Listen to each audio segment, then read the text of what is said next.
Michael Thompson faced further cross-examination by the Crown. The 65-year-old Scarborough councillor accused of sexual assault by two women who joined Thompson at a Port Carling cottage over the Canada Day long weekend 3 years ago.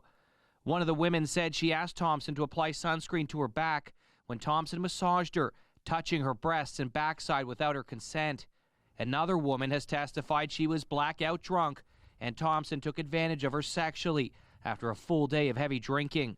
Thompson maintains his innocence. When asked about a series of allegations made by the complainants and another witness, Thompson denied asking a young woman to test the bounciness of his bed.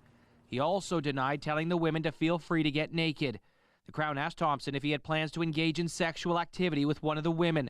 Thompson said no, referring to the witness as a friend who was seeking help with her career. Thompson telling the court he recognized the young woman's demeanor changed dramatically that weekend, only after she asked Thompson to help her pay for schooling, and he said no. The Crown asked Thompson about pouring tequila for the complainants and going to buy more. He repeated the women did not appear to be intoxicated. The Crown spent the afternoon questioning Thompson about allegations made by the second complainant, who said Thompson tried to force oral sex on her.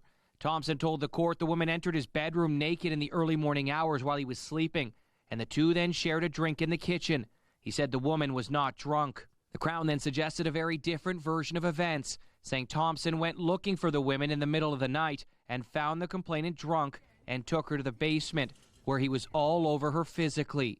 The Crown suggested the woman told him no multiple times before trying to force the woman to perform oral sex on him. Thompson denied the Crown's suggestions, saying the woman handled herself as she saw fit, saying he did not try to have sexual intercourse with anyone that weekend. Telling the court he did not refuse oral sex that was initiated by the complainant, but told the court he did not want to have sexual intercourse with her after she asked him whether he had protection with him. The trial is scheduled to continue in June. Mike Arsleedy, CTV News, Barrie.